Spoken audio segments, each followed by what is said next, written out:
Good evening, everyone. It's the Necromaniacs Horror Podcast. And boy, do we have a show in store for you today. It's the first show of the new year, 2025. And we're going to do our rundown of our top hits of 2024. But this time around, not only do you have myself, Mike Scandato, Jeff Kashid, but you're also joined by Brandon Legion of the Horror Wolf 666 podcast and the creative force behind Abraxas Horn. How's it going, guys? Going good. I'm glad to be on here. Thanks for having me on here. So this is gonna be fucking fun. Yeah, it's awesome, dude. That was a really cool idea to have our 666 and 6 top films of 2024. Oddly enough, it's up to 24. How about that for the films of 24? Hey, there you go. Damn. Think of that. Boom. Yeah. See, that was definitely intentional, man. There you go. We have a high concept. That's Yes. amazing. Of course you would think of that. Yeah, I mean, as Mr. Hill said, this is our big show that we have every year, and definitely thrilled to have Brandon be a part of it. Of course, a member of the Horseman of the podcasting apocalypse. And yeah, man, 2024 was, we said it a bunch early in the year that the beginning of the year was a little slow, but then it became this kind of horror avalanche. And I think our lists will reflect that. Yeah, absolutely. I didn't solidify my top 6 until basically right before I jumped on this call, and I'm still not really sure of it. I got my notebook looks like a lunatic scribbled in it, a whole bunch of question marks and crossed out, and yeah, it should be fun. I also had some late changes too, to my list. I was literally watching 2024 movies up until like last night. So, Me too, man. Honestly, I'm going to preface my list by saying, while I firmly stand by the 6 movies, the ranking is almost as if, gentlemen, they're all number ones in a weird way, because they're all very good. And I really, really liked all of them a lot. And I just had a fuck of a time with the order. So it's almost like one big ribbon for the top 6 for me. Couldn't agree more. My top 4 were all consideration for movie of the year after I saw them. So it's the strongest year since I've been doing this podcast, I think. I definitely agree with that. Yeah, I'm on the same boat with you guys. Like getting my top 6 was a pain in the ass. I've been thinking about it for like weeks, and I'm still watching stuff from last year. I'm like, man, I think I got it. But like right before I get on the podcast here, I'm still making changes and stuff. So they're all 10 out of 10 films. I give it that. So it was definitely hard, but what a great year for horror, Hell yeah. Before we get going, let's just shout out the rest of the Horsemen. So of course, we're part of a group of elite content creators known as the Horsemen of the podcasting apocalypse. And kicking things off, we have none other than, Brandon Legion of the Horror Wolf 666 podcast, who every other Monday brings us his action-packed show. So what's up on Tuesday, guys? Tuesday, it is the greatest metal podcast in the land, Into the Necrosphere, with our buddy Jackie Smith. Sadly, he won't be back on till around the end of January, I believe, which is a bummer. However, you can catch up on his great content, which is what I did over the holiday break. Nice. Wednesday, we've got Everything Went Black, which is my long-standing podcast that is kind of a grab bag of whatever is interesting at the moment. Kind of veering away from extreme metal, I guess, because I figure Cheyenne and Jackie have that lane covered pretty well. So, I'm doing other things with that show now. Mm-hmm. And also, coincidentally, that's a double shot day of Everything Went Black and Iblis Manifestations. Yes. Thursday, kids, you're listening to it right now. We hope after our little holiday break, it is the Necromaniacs podcast, the greatest horror podcast in the world. Of course it is. 1 week you get Mike and Mike, 1 week you get Mike and Jeff, but then on a wonderful evening like tonight, you get 4 handsome gentlemen. And make sure you subscribe to this show. What about on Friday? Of course, that's your brother John Draper is the sort of main man on that show, and Mhm. that's Spitball Media, which comes Yes. out us on Friday, and is like I would say an irreverent pop culture exploration. That's I would say that aptly describes what that podcast is about. Yes, they did their best of 24 like before they all saw Nosferatu. And I was like, I can't believe you guys are doing that. But hey, that's their show. It's not my show. And yeah, Very irresponsible, if you ask me. yeah. I mean, I was like, come on, man. But yeah, it's a lot of fun. Make sure you subscribe to Spitball Media. Well, Saturday's a day off, so Mhm.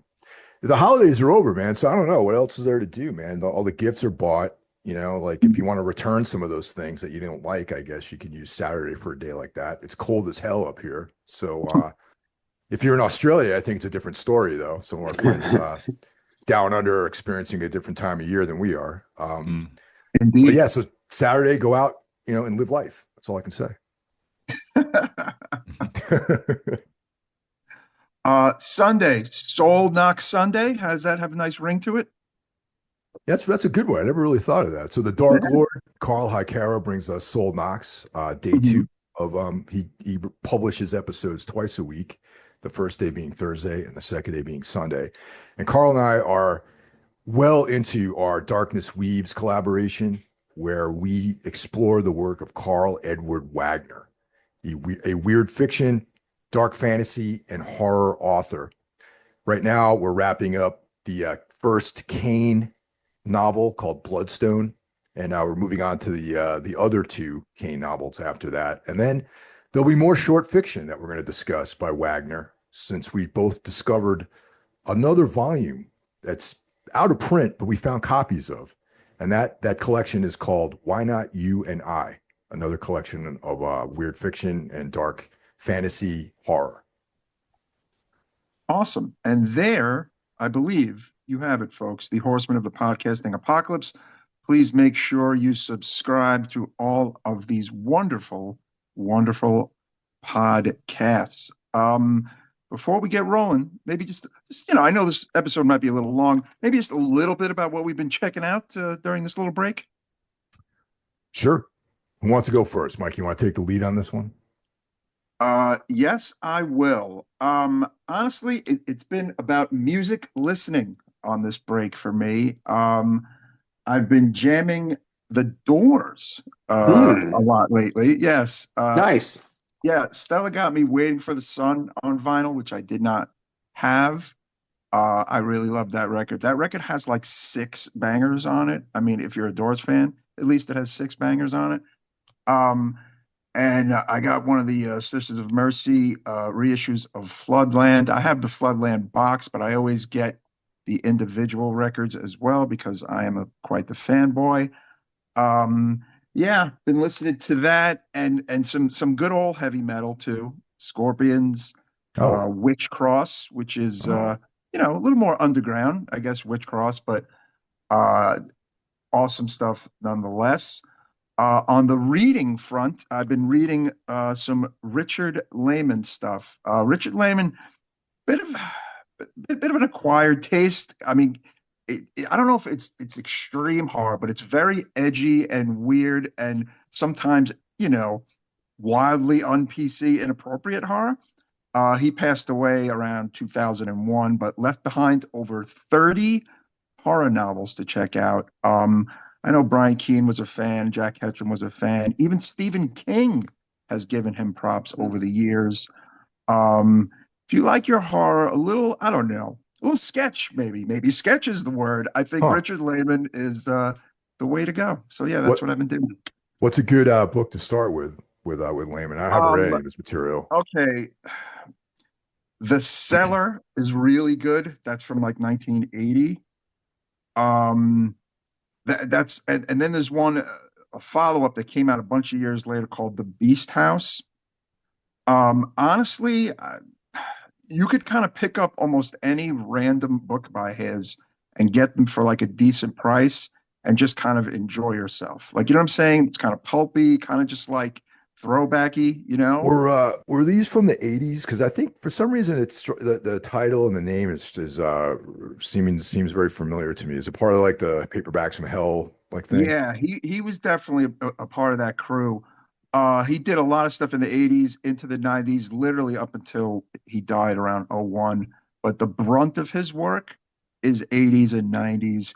He was a guy whose stuff you might have seen at the drugstore back in the day, you know, like along with like Edward Lee and it's just I don't know, just something cool about it. I think maybe it's my age, I'm 51 and I see these books as just kind of nostalgic, Yeah, But I yeah, get it. Stephen King did give him some props actually in Dance Macabre. He did like a little dig at him, but then he actually said that he enjoyed his stuff. So yeah, Richard Lehman. Hmm. I guess I'll jump up here. Actually, you know what? I'm going to mention this. There's a TV show it's on Tubi right now. It's called The Lost Room. It's a Hmm. three-part TV show. Tina saw one of her friends on Facebook recommended it to her, and it's like Peter Krause is in it from 6 Feet Under, and Mhm. Juliana Margulis. I don't know if you remember her from Sopranos. She's Yeah, like, yeah, yeah. yeah, yep, the real estate lady's in it, and dude, it's a weird tale about like bizarre interdimensional stuff. It's three 1.5 hour episodes, and it's Oh on wow. it's originally aired on the Sci-Fi Channel on Oh yeah, in Ooh. like 2006 or something like that. I remember this. This was great. I watched it. I think I was renting this on DVD from Blockbuster back in the day. This was Right on, really man. cool. Wow. Forgot about it till you just said that. That's awesome. Yeah, dude, it's so good. I checked out Beaten to Death, that Australian film that's on Shudder. A lot of people have been telling me about it. Great name. Not my cup of tea, man. I mean, one of the cool things about those Australian like tough guy movies is the characters and the dialogue. You know what I mean? Right. And this had all the violence in it, but without any of the kind of character and dialogue banter or anything like that. So that one gets a thumbs down for me, basically. Hmm. As far Mm. as reading goes, um, I finished up the that Carl Wagner Bloodstone novel. I read, or I'm in the middle of reading a book called SPQR, which is a another history of ancient Rome that I'm reading.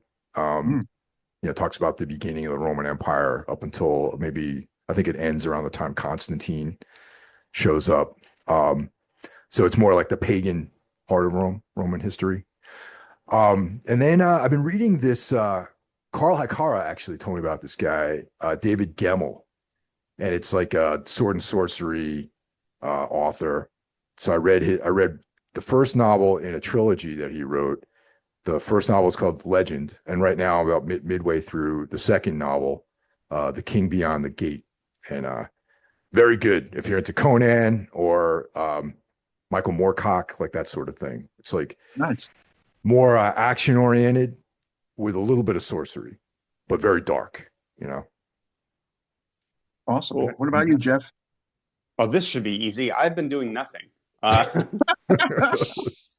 I have been working and sleeping, and basically, if I do watch anything, I don't actually watch it. I just sort of stare at the TV while no information gets into my head.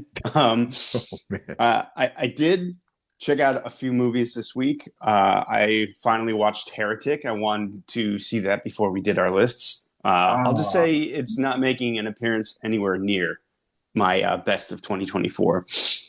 Mm. Um, wasn't a fan. It wasn't terrible, but I didn't love it. Not even close. Um, if I had to give it a rating, it would be maybe a 3. Wow. Okay. Also checked out The Joker 2 on Max, Hmm. streaming on Max now. Mike, I know I got a text from you saying you really liked it. Yeah. Don't know what to say. I really hated it. I really didn't like it at all. Cool. It might be fun to talk about that at Yeah, some no, time. we should. I would love to do an episode on it just because I get why no one likes it. I do, believe me. I understand 100% why the movie is getting the hate that it is, but for me personally, I really dug it. Cool. I mean, hey, yeah, it's going to be a fun one. You mentioned music, Mr. Scandato. Mm. I have been on this weird kick of the Carpenters. Oh wow! Don't Nice. don't know why. Never listened to them before. Heard one of their songs in the grocery store and thought, "Oh, this is a good band. I should listen to Oh them more." yeah. Some of the stuff, honestly, is really staggeringly sad sounding. Have you ever That's noticed that about the company? exactly what I was thinking. I was in like the bread aisle, almost crying. Like funeral doom. I'm sorry, some carpenters, I don't know, maybe it's the sound of her voice, I don't know, it's the notes, is like funeral doom level depressing. I'm not kidding. I'm Completely, no joke. completely agree. Yeah. Oh And yeah. and a couple other things. Blood Incantation. Never cared about them before. I'm not really into metal. I don't know if people know that, but I'm not a metal guy. Uh, Something about this new record, or new to me anyway, really enjoyed. It's one of my favorite records of the year. I totally forgot to include it on my Instagram post of the records I've been listening to. And also Kendrick Lamar, a rapper just a week ago I called the most overrated MC of all time. And now I can't stop listening to his new album. Really enjoy it. So that's what I've been up to the last month and a half, 2 months. Quick note about that Blood Incantation. Okay. It has literally seemed to become the number one death metal record for people who don't listen to death metal or don't even like death metal. So it is kind of funny about that record, actually. Yeah. I texted my friend. I texted my friend about it. He's like, "Oh, Jesus Christ, you too?" Yes, that's the thing. Like as a death metal lifer, I'm just like, oh my God. I just think it's okay. That's for another conversation. But Sure. I actually prefer their earlier work personally. But I like the fact that it is, doing so well. So I will say that. Hey, I was in one of those bands that non-metal people listened to and everyone hated. So I have a bit of sympathy That's for true. that. That is true. Deaf Heaven went through the same thing, and I guess now it's Blood Mhm. Incantation's turn. Yeah, but I have the pleasure of seeing them play a 100-person room in 2016 to seeing them be arguably the biggest new American death metal band there is by 2024. So, cheers to them. Yeah, good for them. It's if you're a fan of like Pink Floyd or any of that kind of stuff, and you don't like metal, this is the record for you. Cool. Yeah. Brandon? Mr. Legion. Yes. Well, on the music front, I've been listening to a bunch of the new Panzerchrist album. That shit is fucking brutal as hell. A lot of Panzerchrist, a lot of the new Black Curse album. I was a fan of theirs from the last album, but this new one I think surpasses that, and it's been my workout motivation for like a month straight now. Nice. Yeah, Yeah, that record is sick. it is so nasty. This fucking vile and evil. On the book front, I just finished what was it? The Stephen King's hold on a second, let me check back on here. I'm having a brain fart here. It was let's see, one of the Stephen King books here. It was Is that the one I'm supposed to be reading? No, I finished that one a while back, Oh, so God, we'll go on that one. Way behind. Yeah, it was The Running Man, actually. The Running Man. Oh, yeah. Oh, Richard Bachman. Yeah, one of the Bachman stories. Yeah, That's a really good one. It was okay, but you know what? I kind of prefer the film over that. Wow, I thought the film was way more entertaining. I guess if I would have read the book before I saw the film, or it would have been a lot more impactful. It was a good story, but I like all the weirdness of the movie. The movie's just so fucking outrageous and so 80s and shit. So I prefer that. But I was expecting when's all the cool hunters are going to show up? When's the big ice guy going to show up? And I was like, oh, this has nothing to do with the fucking movie. So I really dug The Long Walk out of those Bachman stories. That's a good one. It's one of the best things King ever wrote, I think. Yeah, I think so.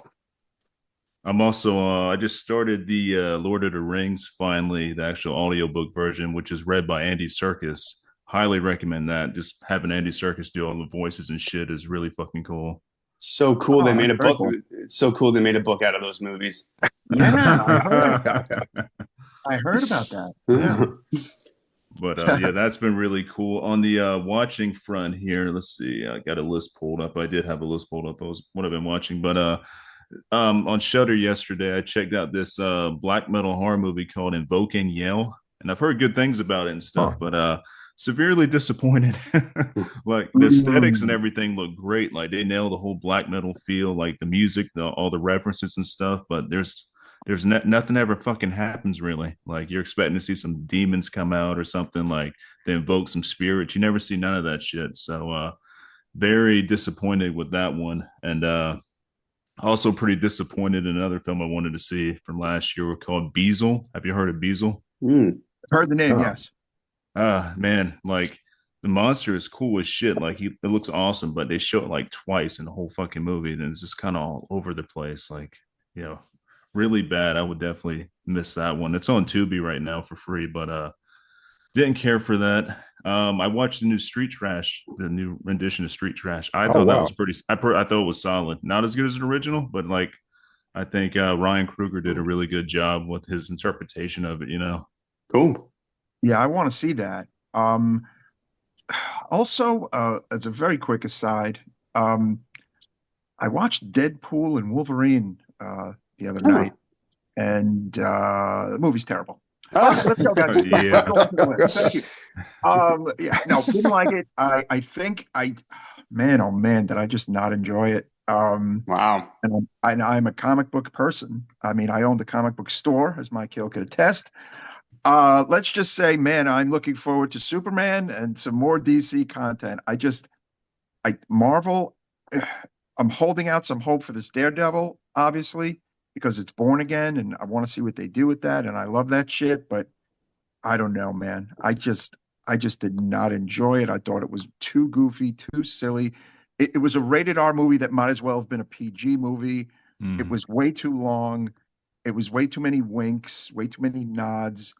I know it's Deadpool. I know, I get it. Some of you are yelling at me right now, but it just wasn't a good movie, and I just didn't enjoy it.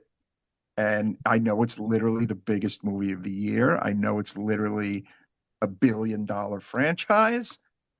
I enjoyed 1 and 2. I did not enjoy this movie at all, and that is that. Fair enough. And on a side note, that Superman trailer, I have hope for the new Superman. Looks pretty good. I think so. Maybe it's my DC bias, but I think so. That doesn't look good for Batman 2, though. Oh yeah, I saw that they're delaying it for like another year or something. Yeah. Oh, just wait. In another month, they're going to announce that it's just done. I don't have any hope that's ever going to happen. It was so good too, and the Penguin TV series. Holy shit! Man. Yeah, I loved it. Fucking loved it. Yeah, great So stuff. great. All right. Well, real quick, we don't have any. I'm sorry, Brandon. Did I cut you? Oh, yeah, sorry. I wanted to mention one last thing before we get in this. I finally saw Terrifier 3. I liked it better than the second one, but it's still nowhere near my top 10 list. But I enjoyed it more than the second one, which is weird because I know a lot of people enjoyed the second one better. But I thought it was better than the second one, but still, it doesn't touch the first one for me. And it's like, I don't know, Yeah, it's not in my top 10. No. I really didn't, and I was bored, I think, during Terrifier 3. And I mean, I'm definitely going to watch the next one, but probably not in the theater. I'm going to wait for it to stream somewhere. Right. Exactly. Yeah. Good idea. Yeah. They need to cut these down a little bit lower, man. Like 2 hours and something, almost 3 hours is way too much for these type of movies. And like, I don't know, the first 2/3 in the movie, I mean, everything happens like in the last third of the film. You know what I mean? Mm-hmm. It's like the guy had almost 3 hours or whatever, 2 hours to make this movie, and he didn't advance the narrative at all until like the very end of the film. And that was the biggest problem I had with it.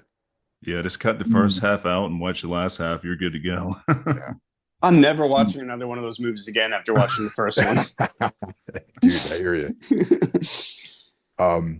So we don't have any calls this week, but if you want to get at us on the Necro phone, you can reach us at 908-913-0782, 908-913-0782. So give us a shout. Please do. All right. So who wants to kick things off? We're going to start at the bottom and go to the top, I guess, right? Yeah, that sounds like a good idea. Why don't we let our guests go first? All right, there you go. Yeah, the guests go first. Oh, yes. Perfect, guys. Right. What gentlemen you are. Thank you. Yeah, man. All right. Like I said, like all these films to me are 10 out of 10s in my rating. So it's really hard to choose my number one. But least like cool movie out of all these, which is still like a 10 out of 10. It's going to be the 2024 film Daddy's Head, which is streaming on Shutter right now from, I believe, first time director Benjamin Barfoot. Mhm. Daddy's Head hit like all the weird things I like in movies, like strange creature design, like the like darkness of how it's filmed and everything. The atmosphere is super dark. The subject matter is kind of heavy. It's a slow burn, this heavy, awesome movie. It makes you think. So Yeah, I liked that one too. I had a few minor like nitpicks. I didn't seem to love it as much as everyone else, but I thought it was a really really strong debut and overall a very good movie. yeah, there's a scene in there where like the creature's in the bedroom and sticks his head like it's in like the I guess the vents or whatever in the wall, like, and you barely Mm. see it. And it's like, oh man, shit like that really gets to me. The stuff that's like hidden in the darkness that's not really out there up front, that stuff really gets to me. Yeah, that one rated really high with us. We did an episode on it. Hmm. Yes. Definitely liked it a lot. It is one of my notable mentions, but I definitely enjoyed it. Yeah, looking forward to seeing what comes next from the director for sure. Is it Yeah. strange? I had a problem with the title. Like, not that it wasn't like the thing was a mimicking the face of the dad. It was like daddy's face would have been better than daddy's head. Um, Again, yeah, the title's not good. weird nitpick. I mean, it's funny, Jeff, because like we mentioned that too on the episode, and I got to be honest, like the title alone made me not want to watch the movie because I was like, "Well, this sounds like ridiculous to me." Mm. Yeah. But once I found out that what it was, that it came recommended, I was like, "Oh, let me check it out." And sure enough, you can listen to the episode. It's we thought very highly of it. Yeah, no, we definitely dug it. Who would like to go next with their number six? So, Mike, why don't you go next, then Mhm. Jeff, and then I'll wrap it up. Okay, sounds good. My number six film is Oddity, directed by Mm. Damian McCarthy. Yeah, loved it. You could currently watch this one on Shutter. I liked the originality of this movie. I like the fact that I was just really kind of invested the whole time. I thought the performances were great. Um, yeah, a movie that actually it might have been even a little higher at one point on the list, believe it or not.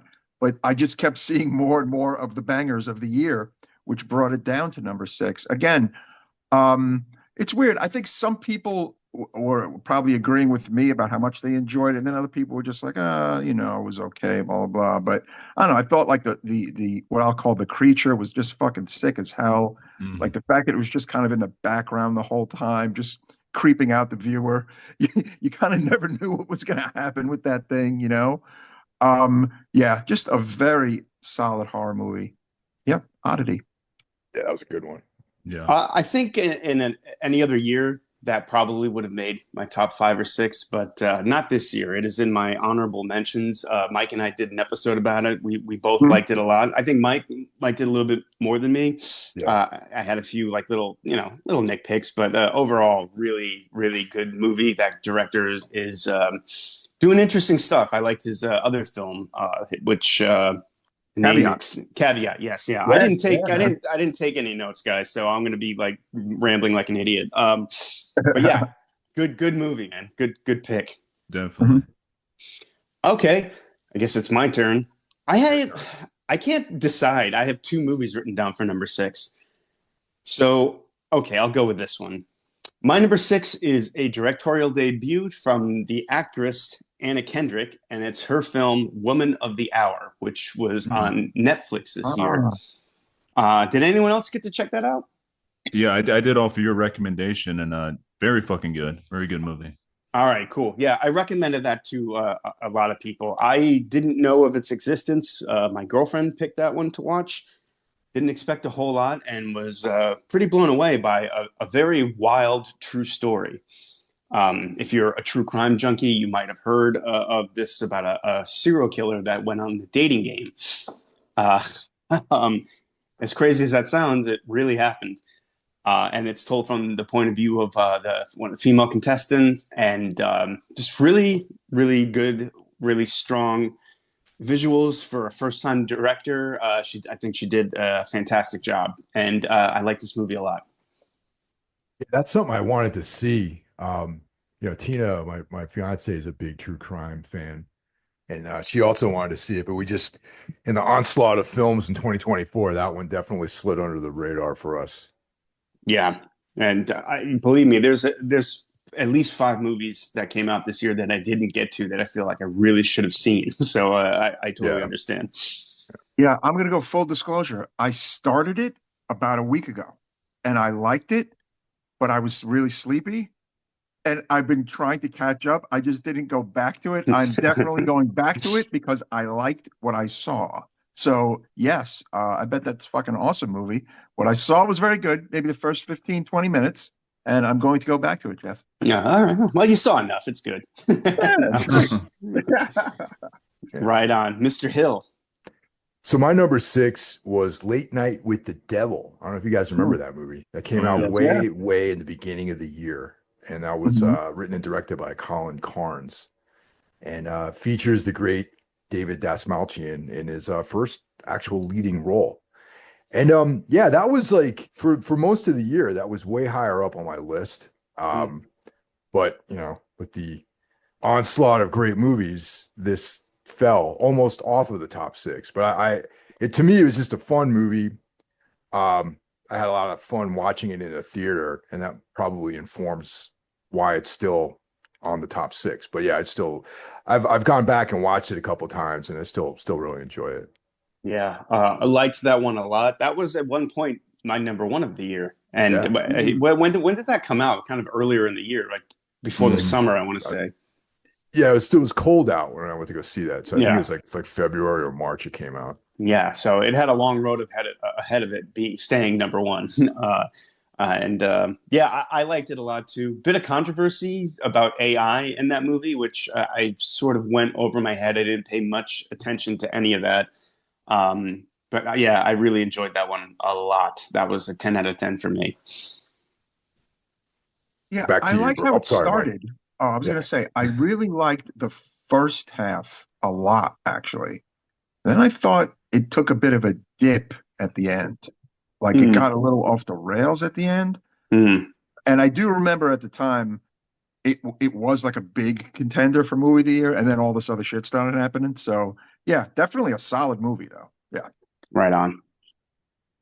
All right, Yeah, really, nice. really dug it. So back to you, Brandon, for number 5. Yeah, my number 5 is going to be Late Night with the Devil. Hell yeah, man. And also, like everybody else's, thoughts on this one, it was like my number 1 for a long time, but it's kind of like got lowered as the year went on. But still a 10 out of 10 film, and I love it. And I also love like the kind of creepy shit going on in the background of this movie. Like you got that one audience member out there, I think's in the I can't remember what kind of costume. Is it a devil's costume that's kind of sitting out in the audience, and it's kind of Or like death. Yeah, death or like, death. I think it's death or something like that. yeah, Like, yeah. And it's like, why are they there? Like, what's the connection there? Then you like Google and shit, and there's all this like backstory and stuff that Satan's actually out in the audience, and I really love that kind of shit. And there's also some YouTube shorts about this. There's like a mini like talk show episode that deals with connects with this movie. And when this movie came out to Shudder, I believe they encourage you to go check out the YouTube video and stuff. It's like 30 minutes of like an Oh wow. 80s or 90s talk show. I think it's an 80s talk show, maybe 70s, whenever this was out. But it's really cool. And there's just a lot of like rabbit holes you can go down with this film, and it holds up. Like it's still a highly rated movie in my book. It's great. It's an testament to the filmmakers too that doesn't really quite come back. The guy, you keep thinking that's going to come back somehow in the end, the guy in the devil costume, and it really doesn't. But it's such a major part of the movie. Like there's like it makes you think about it more. And like again, when you're done watching it, you go to YouTube, you read up on it. I liked that aspect of it a lot as well. Yeah, it's really cool. It adds a lot of mystery to it. And like I said, you definitely want to check out the YouTube video that's related to this, because the host of the the actual fake TV show. He's a guest on this other fake TV show. And it's like, it's crazy. And the way they play it off, it's like something that was done on like one of those free cable channels back in the day, like I can't remember, public access channels or something like that. So, and it really feels like that too.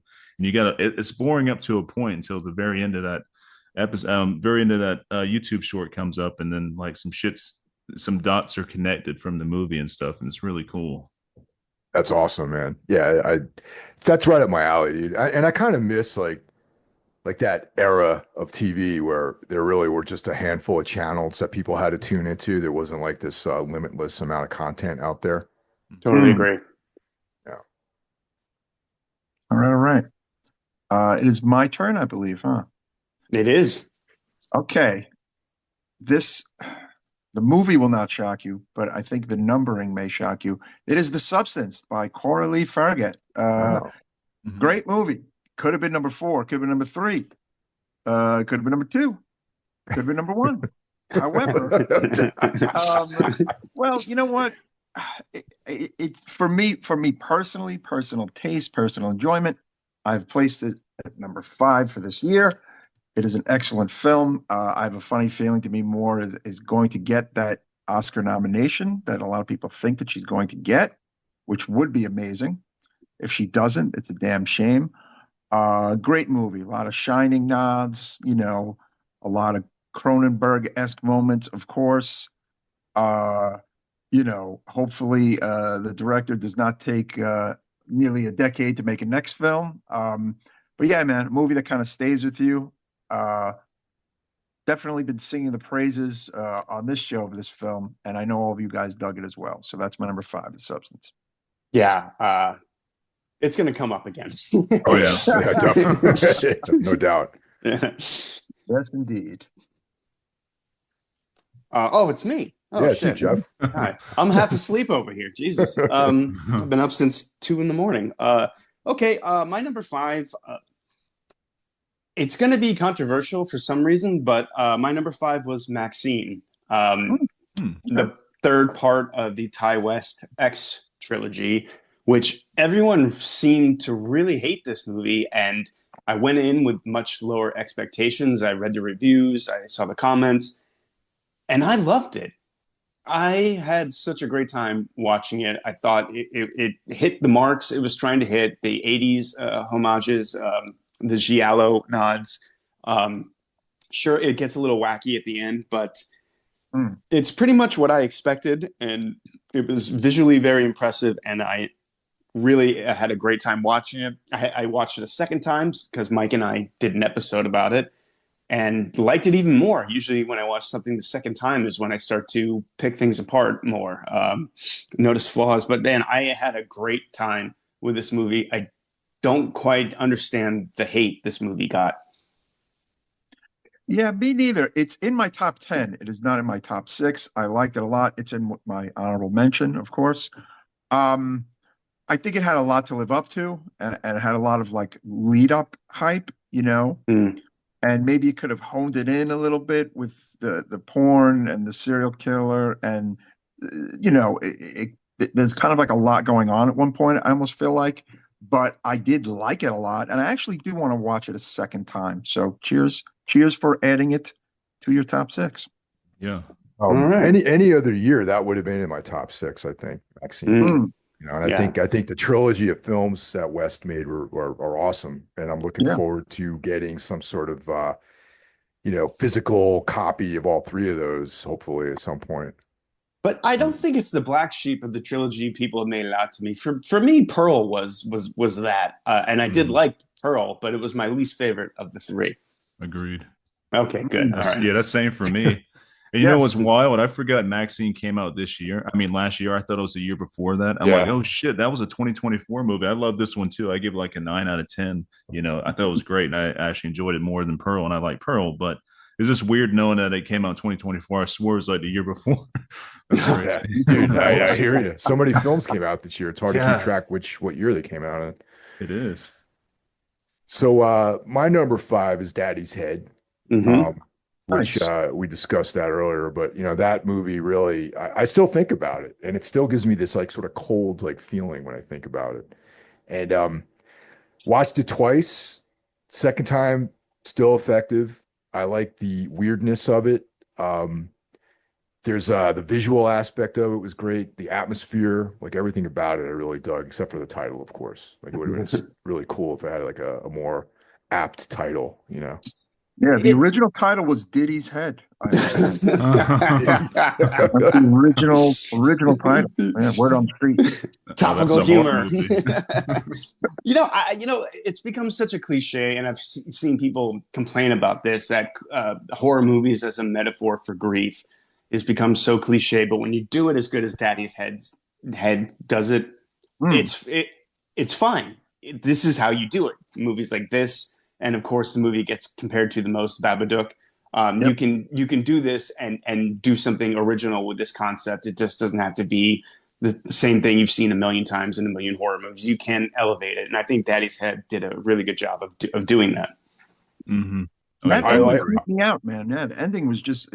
I've thought about the ending a few times. Yeah, a lot of questions at the end. Yeah, great movie. I like it better than Babadook, actually. Agreed. Yes. Okay. Yeah. I ride hard for the Babadook. I like that movie a lot. It's a good movie, but that fucking kid, man. Oh my god. It's a great movie. Oh, he plays that role. He's supposed to be annoying. Yeah, exactly. I know, but man, he's it's like I get it and I understand it, but yeah. It's a good movie, but that kid every time. Yeah, I can't really argue with you there. Yeah. All right, is it my turn now, I believe? Number 4. Number 4. All right, this might be a bit controversial because it's a horror movie, but it's I don't know, it's not like your typical horror movie, but it's the film done by Jane Schoenbrunn. I'm probably pronouncing the name wrong, but it's I Saw the TV Glow. Yeah. Oh, I wanted to see that. Yeah. It's so good. I did a rewatch of it last weekend just to like make sure my mind was made up about this film, but I'm like, yeah, this is a 10 out of 10. It's just something so heavy about this film. I was born in the 80s, but I'm really like a 90s kid. That's when, I came in to be pretty much. So like the subject matter with this all deals like early 2000s and 90s and stuff, like the TV shows we watched, that the whole aesthetic and everything, like televisions, VCRs, all that stuff, like it deals with a lot of like, has all that atmosphere, and that really hits me hard, and the subject matter is really heavy. So it's kind of like being trapped into somebody you're really not, and living your whole life that way and never really escaping. So you're just living in a constant hell. That's the ultimate horror. Yeah, I got to see that one for sure. Definitely got to see that. Brandon, you and I had a conversation about that movie through text, and your opinion of it has gone up since we talked about it. Yeah, I think when we talked about it, I liked it, but the more I thought about it, I was like, oh, wait a minute, I'm gonna watch it again. And yeah, this went up since then. And the soundtrack is so fucking good too. Like the soundtrack really adds to this film. There's like a original Drab Majesty song they did for this. It's fucking amazing. And the atmosphere, the colors, like they just nailed it. Like they use a lot of purples and blues and stuff. It's got a real like a dreamlike quality to it, and it just draws you in. It is so good. And like the horror elements when they do come in are pretty substantial. Like they got some pretty creepy like special effects and stuff they use in this, and and the ultimate horror is just like I said before, like living a life that you're not, wasn't really meant for you, like being trapped like that for the rest of your life. This is crazy. My opinion of it went way up. I think I gave it a 6 at first, and the more I thought about it, it's more like an 8.5. It's one of the most atmospheric things you're going to watch. To me, I had the feeling like it gave me the same feeling as reading like a creepypasta or something like that. It had that tone to it, like that's a great choice. I kind of overlooked that one when doing this list. Yeah, dude, it was so good. It makes me want to watch it even more now hearing you guys talk about it. Yeah, it's really good. It's on HBO Max right now. I think it's under like I think this is an A24 movie. I'm not 100% sure on that, but I know HBO Max has it up, so you can check it out on there. It is an A24 movie. Yeah. Okay, I thought so. Yeah. All right. That means it is time for my number 4. Why It's Nosferatu, directed by Robert Eggers. Man, was this a fucking great movie. Really liked it. Yeah. You know, saw it in the theater. I got the Nosferatu sarcophagus with the popcorn in it. You know, I kind of went all in. Um, yeah, man, really enjoyed the hell out of it. It's probably my number. It might be my number two. I don't know. It's hard to put it It's your in the number Eggers. It 4. might be a 2 or a 3 for the Eggers movies. My number 1 is Northman.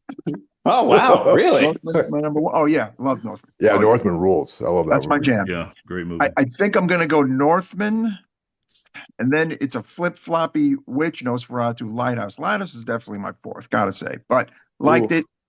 Don't love it, just like it. Ugh. However, Robert Eggers is the man, and I mean, I don't know. I have a funny feeling there's going to be an episode on the show about this movie at some Oh point. yeah. It's going to come up again today too. It's going to Oh, come yeah, up again yeah. today, obviously. But yeah, I mean, look, I love goth stuff. I love vampires. I love Robert Eggers. So how could it not be on my list? There you go. It's an testament to how great Robert Eggers is that The Northman is my least favorite film of his, and it was my favorite film of the year it came out. Oh, there wow. you go. There you Very, go. very, very big fan of his. The Lighthouse and Nosferatu are currently slugging it out for my favorite of his. I'll just say that. Oh Nice. wow, look at that, man. You didn't spill the beans there, Jeff, so that's good. Yeah. I'm Yeah. I'm an Eggers mark, man. Like I love all of his movies. And also, I mean, The Northman makes me want to see him do like a proper like sword and sorcery adaptation of either like a Robert E. Howard character or a Carl Edward Wagner character or something along those lines. Because something with a literary background, I think, would be sick for him to do a movie about, you know. Right up his Yeah. alley. His films are almost like reading literature, especially the Witch. Yeah, well, we're all big fans over here. I almost want to see him go World War II in a weird way with some weird angle, but that's just me. That's like That'd be he cool. likes period Yeah. pieces, Yeah. you know. And I don't know, man. I think he could rock an interesting angled war movie. Yeah, but or who a knows what Western. he'll do. Yes, Mm. yes, definitely. All right. We'll see. So I guess I'm up next.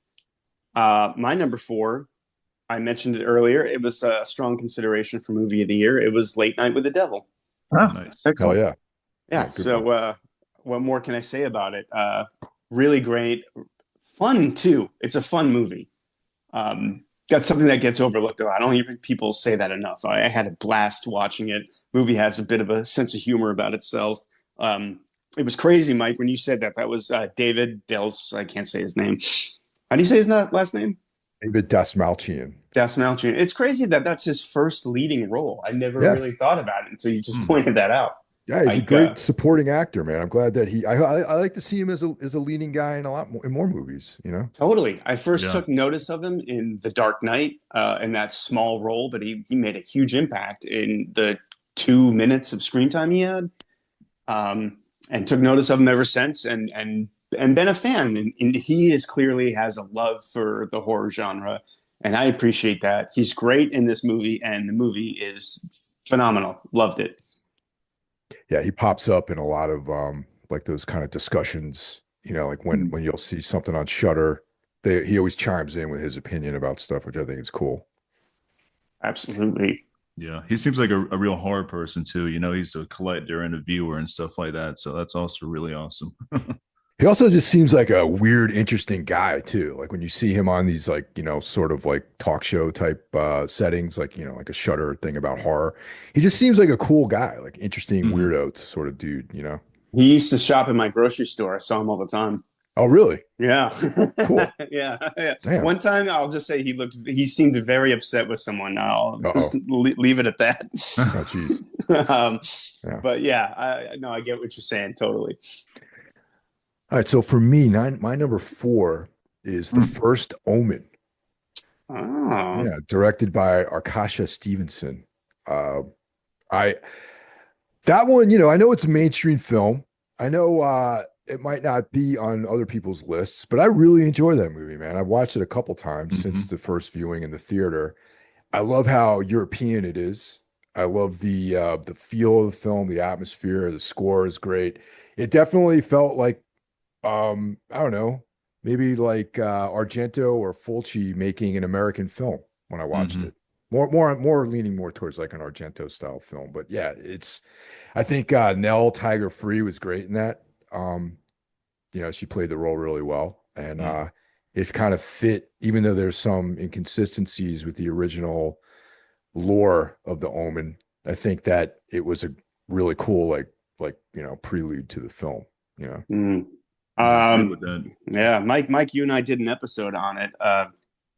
Was not expecting to even remotely enjoy this movie and liked Yeah. it a lot. I really debated how I was going to get this in my top six, and I just couldn't fit it in there. But man, I like this movie a lot too, and especially considering when you see these legacy prequels. We got another one this year with the prequel to Rosemary's Baby, which was very not good, I'll say. Completely unnecessary as well. Yeah, yeah, and I thought the same thing about like a prequel to The Omen. Who gives a shit? And this ended up being one of the best horror movies. One of the like, it's in my top 10. I'll say that it was really good. I love the Mhm. nod, the little homage to Possession in the movie. Yes. Yeah, I mean, probably the biggest surprise of the year for me was how much I liked the first Omen. So I'm with you on that. Same here. Little foreshadowing here. The first Omen also featured Ralph Ineson, the Father Brennan, Ah, and he coincidentally is also in Nosferatu. Ah, yes. That's Interesting. right. That's right. What a year he had then. Yeah, mm. yeah, Right on. All right. So we're down to my number three. yeah. All right. So, well, we've already talked about this already, but my number three is The Substance. Fucking loved it. It's just a Yeah. fun movie that's very, very, very well done, especially when it comes to the effects. All the practical work and all that went into this film is insane. All the blood and like goopy stuff, man. It's like I know it's like a movie from the past. We don't really get too many of these anymore, and really loved it. I thought Demi Moore was amazing, and she's aged like fine wine. She's great.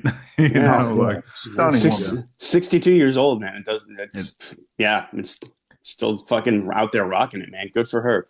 Yeah. out all like the gory scenes in this whole movie, I think one of the most disturbing things for me was Dennis Quaid eating shrimp. That shit was so nasty. The way they zoomed in on him and stuff, I'm like, fuck, he's such a greasy piece of shit. Like he played it so well, man. It's like, that really got me. But and his role was great. They perfectly cast him as like, the sleazy exec and all that stuff. And yeah, what a great film. I was expecting not to like this because of all the hype that was wrapped around it. I was like, it's gonna be one of those films. Like, I probably could like this. But I was pleasantly surprised. I really liked it. So Yeah, it feels like a huge movie, but there's really only really only two major characters. hmm But it feels so huge in scope. It really just focuses on then you have Dennis Quaid's character, who's a major part of the story, but you really focus on these two women. It's going to come up again this movie. Yeah. So. That's cool. I also dug like the mystery behind who's giving these people this substance. Like they never explain none of that, which I find really cool. It's kind of like almost kind of like a creepy pasta-ish type thing. Like it's the unknown there, Sure. I really dig that. Like they never explain nothing. It's just a voice, on a phone, and that's about it. And you go to this like shady ass warehouse district to pick up your stuff. It's like I really dig that. Yeah, the voice on the phone always sounded annoyed too. Or I liked that touch. Yeah, really awesome film. So that's Hell my yeah. number three. Great choice. Thanks. Mike Scandato. Yes, it is time for my number three. I feel like I know how two of you feel about this movie, but I'm not sure how one of you feels about this movie. My number three is the Canadian banger In a Violent Nature, directed by Chris Nash. I'd like to say this is Mike Scandato's last episode. I say this with a very big smile on my face. I fucking loved this movie. This was a horror movie with a capital H. It was a slasher in, capital fonts slasher for me. I don't know, man. Very throwbacky, very brutal. It's a death metal record come to life. That's Mhm. it. That's it. It's a Mortician record come to life. It's Neanderthal death metal in movie form.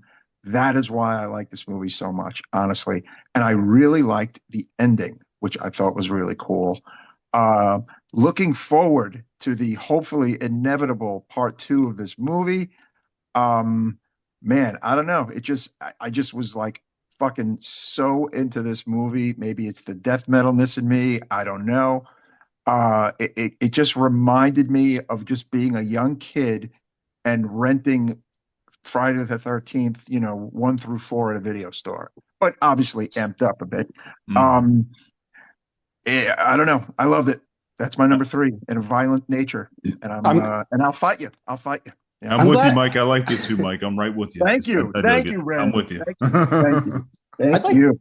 I'd like to point out that Mike and I did an episode. I gave it a 3.5. So I'm Mhm. glad you brought it up so I can bring that rating down to a 2. Oh, Oh How man. dare you? How I dare you? I Loved it. hated it the more I thought about it. The more it thought it was it saw itself as an art film masquerading as a slasher, but it was really a slasher pretending to be an art film. Hmm. This guy thinks he's Terrence Malick. He's not. I, I mean, it's hard to. The kills were fucking great. I love long shots of people doing nothing in a movie with natural lighting. I liked all that stuff. Yeah. Yes. I thought the dialogue, the acting, everything else was just very underwhelming. And you said you hope there's a part two. I expect to see a part 2, 3, 4. This is going to be the next Friday the 13th series, I think. Probably. Probably. I mean, as that languishes in a million question marks, as maybe it should. Who knows? That's another topic. But um, yeah, I don't know. I just really liked it, and I didn't forget about it, and it kind of stayed with me. And I love the title. I don't know, man. It's just Mike Hill, you're very quiet. You're making me nervous. I, You're I making me mean, nervous. I definitely did not like it. I liked like the end. All right, I'll say something good about it. The ending I thought was pretty sick. What The happened at the whole end? I don't even remember. there's that chick was running around through the woods, and you think that Oh, right. And the yeah, story about the bear. That was, yeah, But that, yes, the weird kind of like takes you out of it kind of ending, which I yeah, thought was interesting with that woman driving, where you kind of thought something was going to happen. And I mean, like in a way, the fact that nothing happens is what happens, but but he's still out there. And it's just like, you know what I'm saying? Like, and you know, yeah. part two's are It's coming.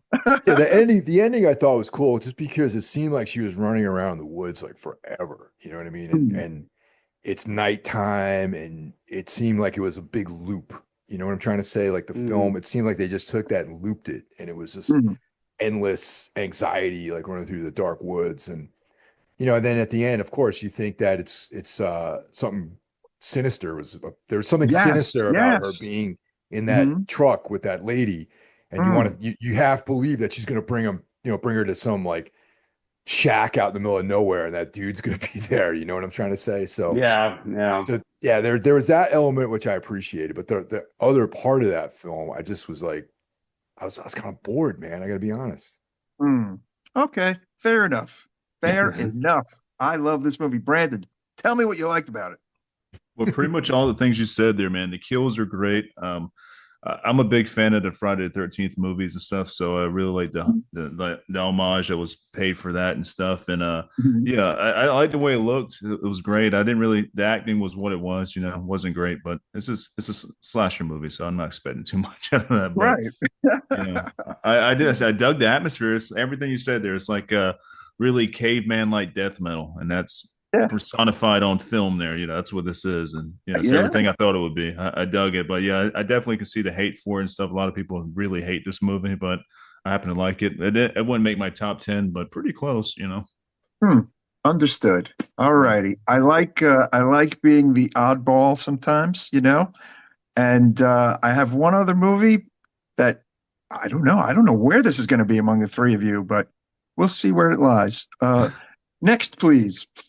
If it was a metal band, it would be like Cradle of Filth or something lame like that. No. And it Oh No man! way, Cradle of man. Filth. All right, Jeff, you're Spoken really like a spilling the man who beans doesn't now. listen to metal. Get out of town. Wow. Fuck, what number are we on? Oh, three. Okay. Three. Jesus Christ. Okay, this was my number one for a while, and I did not think it could be dethroned. Absolutely love this movie. We did a three-way episode on this one. Mhm. Osgood Perkins' Long Legs. Yes, Yes. yes. We all Uh-huh. knew this was going to come up with on one, if not all, of our lists.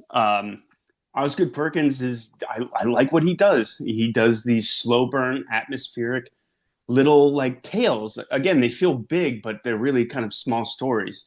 I really like how this kind of seems to coexist with Black Coat's Daughter, almost like Hmm. the two films could be part of the same universe. I don't know if that's what he's planning. If he's building something with, I with think this. so. Okay, all right, yeah. Yes, I think so. I really, I don't know, man. I look forward to anything he does. We just got the trailer for The Monkey before Nosferatu. Looks tonally a little bit different from this, but we'll see. This movie was just pure atmosphere and creep, and I absolutely loved it. Yes. I left the theater floored.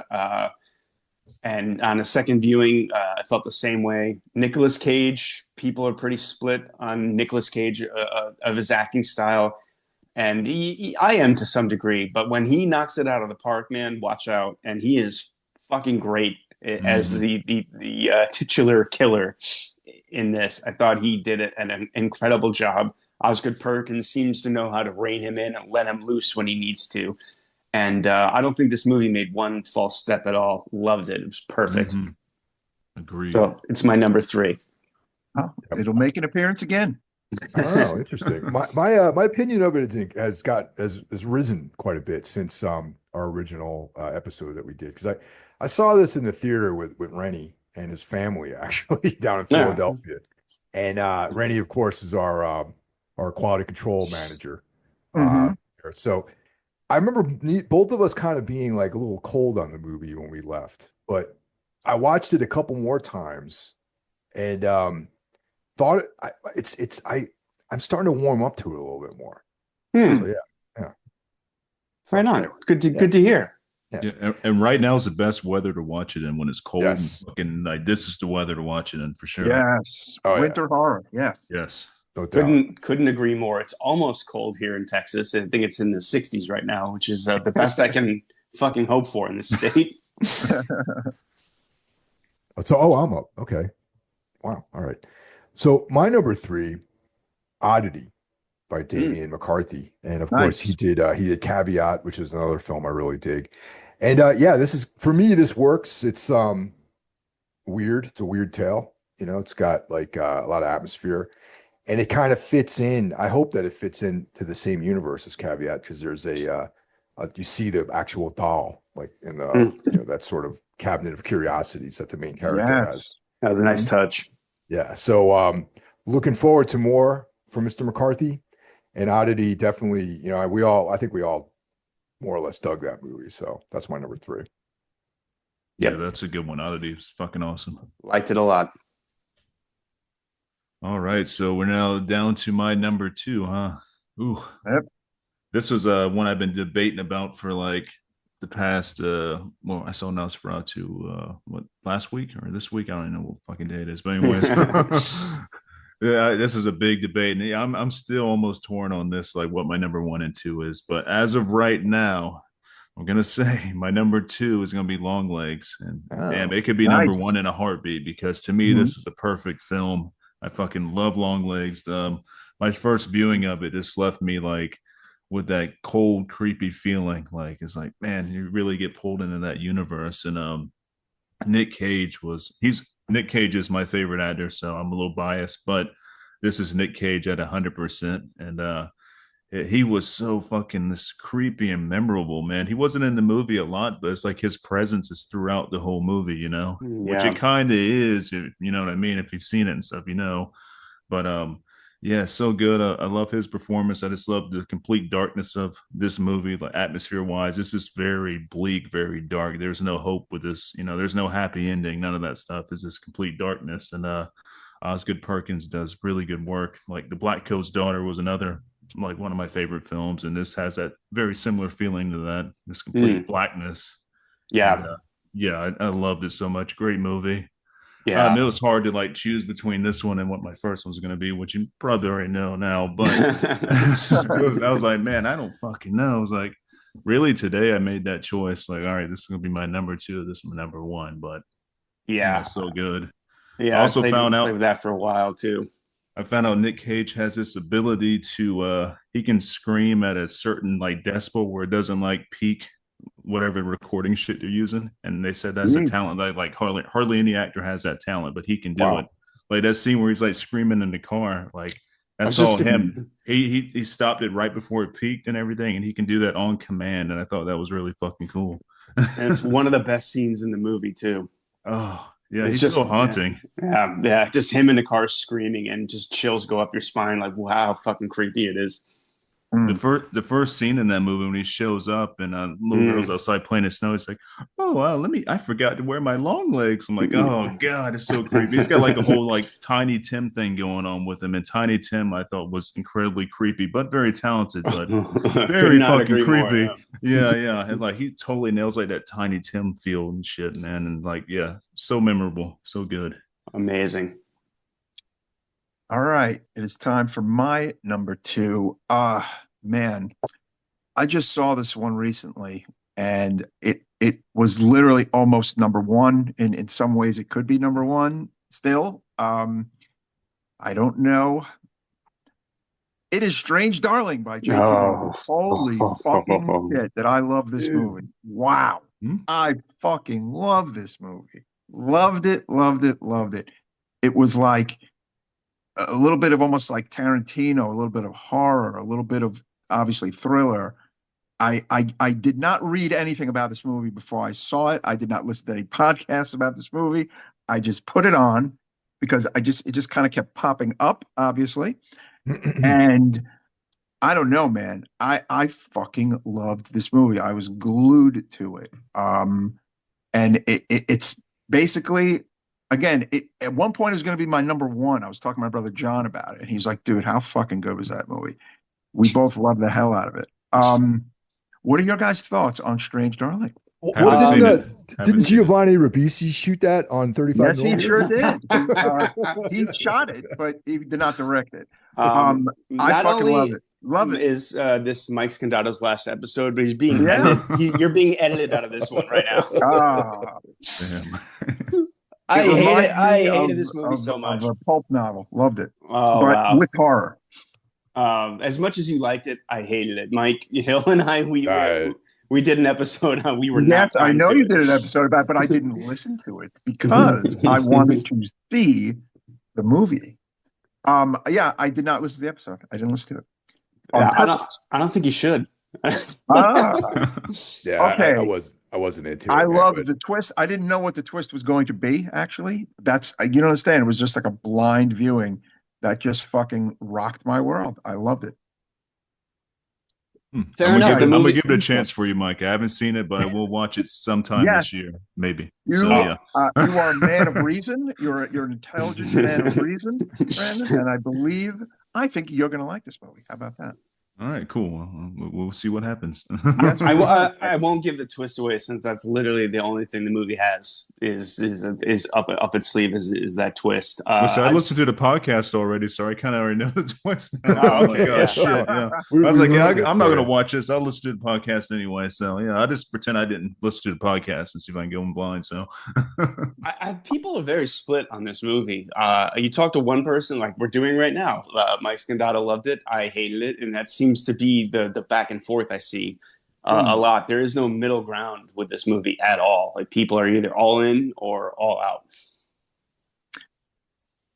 That's kind of Why cool did about you it, I hate think. it? Like, all right, since I did not listen to the episode, a little bit more as to why you disliked it, Mr. Jeff. Well, I mean, the film opens up with telling the audience it was shot on 35 millimeter, and right away I was just fucking annoyed with that, and it just set the tone. And right away, I guessed the twist because no one could shut the fuck up about the twist. I was like, all right, well, this has to be, well, okay, I won't give the twist away here. But if you're watching the movie, you're going to guess it right away, too. I found it pretentious in a very annoying way. I thought the movie looked great. I think Giovanni Ribisi did a really good job shooting it on 35 millimeter. But I just felt like the movie had nothing going for it. It tonally was all over the place. The scene with the cop and his like trainee or whatever was completely bizarre and out of another movie.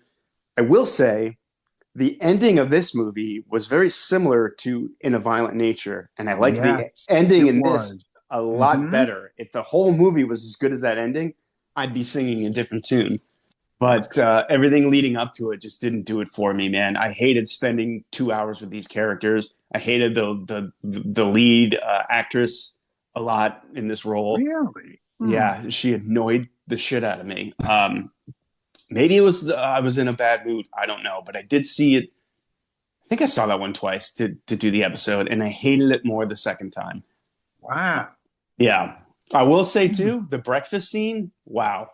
That is one of the better scenes in a horror movie. I mean, the breakfast they were making was absolutely insane. Oh, yes, it was. Ed Begley and Barbara Hershey. I got to be honest. The interesting thing about that couple, I actually thought that there was a little more meat on the bone for them. And I was looking for a little more meat on the bone for them. But, you know, I like, were they like a bit of a sinister, shady couple? But no, alas, they were not. So, yeah. No, yeah. Yeah, you get that. And that's the thing. I don't know that when it was all over, I just thought that's it. That's all it had was that twist. I don't know. It did not do it for me. Although Giovanni Ribisi, you know, great cinematographer. The movie does look fantastic. I'll give it that. I did give it 1.5. I didn't give it nothing. With Giovanni Ribisi, like he was a cool actor and stuff too, but his best role was in the X-Files. I don't know if you've seen that episode where he fries Jack Black with the lightning.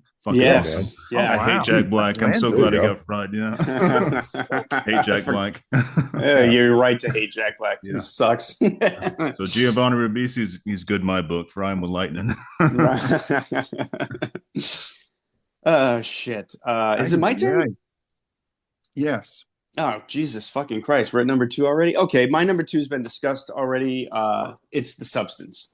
Nice. Also was my number 1 for a while. Man, this movie came with a lot of hype and didn't disappoint. One other film from this director, Revenge, which I thought was good. I wasn't in love with it the way some people were, but I enjoyed it. But I think she takes it up a few notches with this. This movie has a lot to say.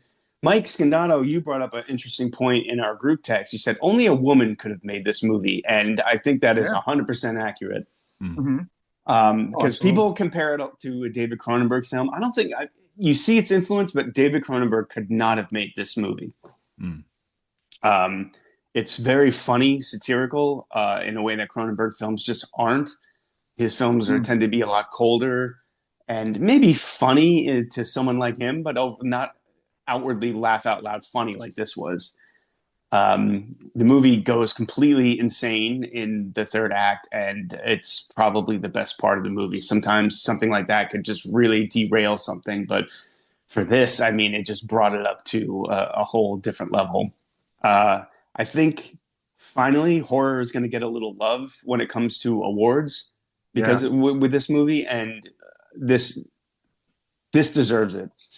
This, people talk about Toni Collette not getting snubbed for an Oscar for Hereditary, which I agree with. But if they correct that mistake with this, I hope, because Demi Moore is fantastic. Dennis Quaid, great. You know, you don't see him too much. Well, he played Ronald Reagan this year, which in a movie I didn't see. But it's good to see him in such a good role, small role, but pivotal. Loved everything about it. I love that this was filmed in France, but supposed to be LA, so it gives it sort of an otherworld quality. adds to the strangeness of the film. Again, watched it twice, so because we did an episode about it and loved it just as much the second time. And I hope this movie gets a lot of attention. I know the people who aren't into horror movies talking about this and watching it, and I think that's a great thing. Agreed. My number 2. Awesome, because that's also my number 2. Hey, look at that. All right. Yeah. Nice. Yeah, well, I agree with everything Jeff said. I think that it's a milestone kind of in filmmaking, really, between kind of bridging the underground and the mainstream in some ways because of the involvement of Demi Moore and Dennis Quaid. And also, it gives it a little bit more viability for getting awarded because of those two actors. And also the fact that the filmmaker, Coralie Fargiat, is European. So, I don't know, in the United States, sort of like canon of films, like it adds a little bit more of a zest to it. You know what I mean? That it's like a European film made with like American actors and that sort of thing. I did not really like Revenge. It was kind of like, whatever. It was cool, looked good. Rape revenge films are not necessarily my cup of tea, Right. but, Yeah. but I agree. Only a woman could have made this. The nudity, and they get right up in there, man. In Yeah. some of the shots. So yeah, that's it lacks that sort of male gaze criticism, which would be leveled against a male filmmaker, maybe. Yeah. There's definitely a Cronenbergian sort of influence in there, but also I know that we all like the movie Society, Brian Yuzna film from back in the 80s, and there's like the ending is very much on par with the ending of Society. So yeah, just the whole movie, I had no idea where it was going. I thought it was just really well done. You are transported into a completely different universe when you're watching it, which I really dug. And oddly, I saw this film at the Claridge Theater out in Montclair, New Jersey, which is like kind of like a artsy film spot. They'll have like more art films there. And the theater was packed with middle-aged white women that were clutching their pearls at the bizarreness of the ending. It was like, oh my God, oh Lord, all this very, very sort of transgressive ending was definitely getting a rise out of some of these people. So that was good. That's amazing. Yeah. So much blood in that ending. Oh yeah. Oh my God, the blood. And then start playing some heavy metal shit in the background too, which I picked up on. I was like, this is fucking amazing. Yeah. We were on the floor dying laughing at that ending. Oh yeah. It kept going and going and going, man. It was insane, Like the blood geysers were almost like Lone Wolf and Cub, or like, Shogun Assassin style, you know what I mean? Yeah, very over the top. Yeah. The geysers of blood, So that brings us to Brandon Legion and his we all except for Mike Scandato have the same number 1, I think. So that's really funny, man. Brandon, you want to talk about Nosferatu first? Yeah, I'll go at it first. Yeah, my number 1 is Nosferatu. And I was late to seeing this. I wanted to see it on Christmas Day, but had some stuff come up, family stuff or whatever, so I wasn't able to make it then. But I was able to see it last week, and yeah, this is my number 1 film. Fucking awesome. Everything I like about horror all in one movie. Really loved the creature design of Orlok. I thought he looked like this brutal, man. Like, I even like the way they had him, like when he walks and stuff, you hear this like loud thump, like he's walking with like a presence and stuff. There's nothing sparkly about him, you know what I mean? Like, there's nothing really romantic about him. He is a monster. Yeah. I love that, Absolutely. So grotesque. And you don't even really get a good look at it until the end. Yeah, they keep him in the shadows, which I really like. It's like the mystery of like, what's this guy going to look like? Because I've seen a bunch of shit like people posting fake images of him. Like, what's he really going to look like, Yeah. And then the whole debate I've been seeing about jackasses saying, "Oh, he has a mustache. That's so stupid." I'm like, you're an Oh, idiot. Dracula Dracula had a fucking mustache. mustache. Yeah, Yeah. read the That's what fucking men looked literature, like back man. then. Yeah. Yeah, especially where they were located in like Europe and stuff. I mean, that's like the look. I mean, Vlad the Impaler. I mean, he had a big ass mustache, So it's like it was right and it worked, and it just added even more like creepy factor to it. And Skarsgård did one hell of a job playing Orlok. I mean, that dude's like A+ actor, like especially when it comes to playing like creature parts. I think he is like up there. Yeah, I And didn't even really realize it was him. yeah, because he was engulfed in that role. Like you could not tell that was him unless you looked it up and stuff. And really dug his performance. Johnny Depp's daughter fucking killed it. Like her Yeah. performance was amazing. I really like how she had like a they give her a supernatural quality, almost like a witch-like quality, which I thought was cool. Added some more like I don't know flavor to it and stuff. And yeah, this is easy 10/10 best film of the year. And I think if I was to rate this in my Nosferatu films, I think this would be number one, which might be blasphemy to a bunch of people, but I think this one and then the Klaus Kinski one comes in second, and then the original is like third as of right now, So Completely agree. I put in Francis Ford Coppola's movie in there too. Although it's Dracula, Oh, yeah. it's the same fucking thing. Yeah, I love that one as well too. I wasn't counting that, but I would Yeah. now since you mentioned it. Yeah, that goes right in that list of films. But yeah, there's nothing bad I can say about this movie. Like, yeah, people are stupid for fighting over how he looks because they're idiots. So if you don't, I can picture a studio meeting all about that mustache. Like, Oh, yeah. I feel like the director probably had to fight for that. I call it a hunch. I don't know, Yeah, he but probably definitely did. it upset a lot of people. It seems like, yeah, couldn't agree more. I thought the introduction of Count Orlok was one of the best scenes in the movie. So fucking creepy.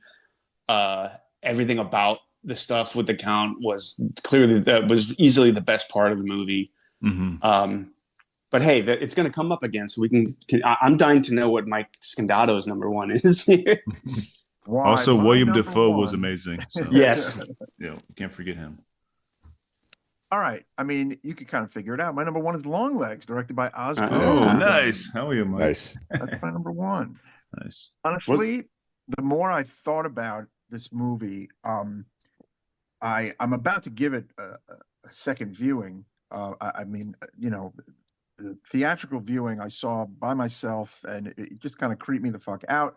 But I just kind of watched a bunch more of like the YouTube stuff and the super deep dives and the exposés, and it just really made me appreciate it more. Actually, yeah, it's a very fucking creepy movie, as has been discussed. It stays with you.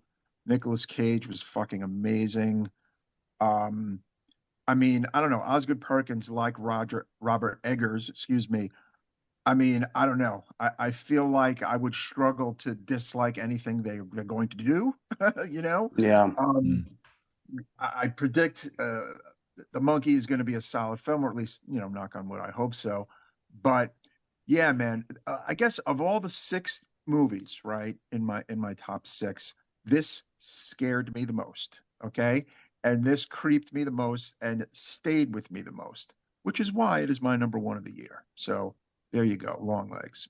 I Great can't choice. disagree with anything you said, man. Like No.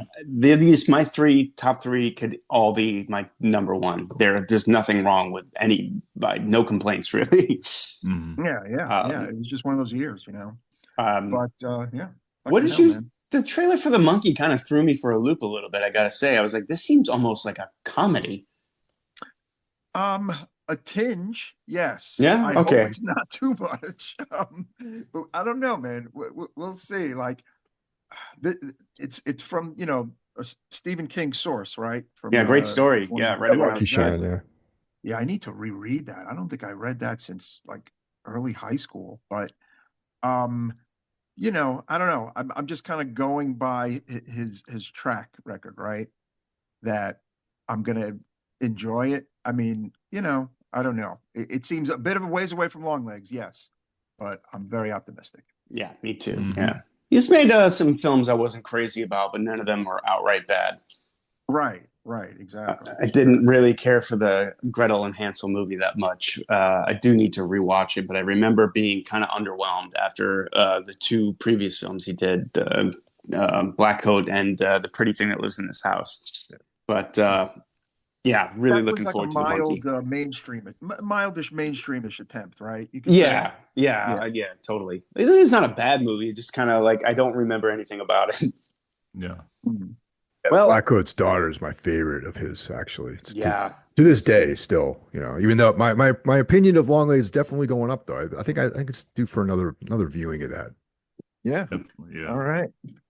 I guess it's Number time for one. my number one. Why it's Deadpool and Wolverine. Oh. Oh my God. No, of course it's Nosferatu. Saw this on Christmas Day and it completely sold out Alamo Drafthouse. The first showing, 11:30 a.m., sold out. So I was like, oh, this is reaching a mainstream audience and they're gonna fucking hate this. Is what I thought when the movie ended. It's a little bit more grounded than I expected from Eggers. I thought it would be a little bit weirder. That's not really a complaint. I just an observation. I have talked to a few people that saw this and they kind of shrugged and said, yeah, it was okay. And weird to me because I was just all in from frame one. This is a beautiful looking movie.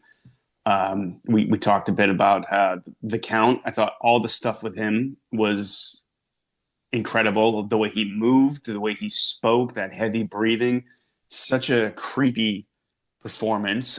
Nicholas Hoult, great in the lead role. That you're starting to see a lot more of him in films. I think he's going to be a major, Hollywood movie star, and you can see why. He's fantastic in this. And the guy who plays his friend there, I found out was the kid who played Kick-Ass in that movie 15 years ago. Oh. Couldn't fucking believe. I was like, oh yeah, Jesus, he bulked up. But yeah, everything about he doesn't really change much to the story that we already know, and that's okay because it's a great story. Mm-hmm. And I love what he did do with it and the subtle changes he did make.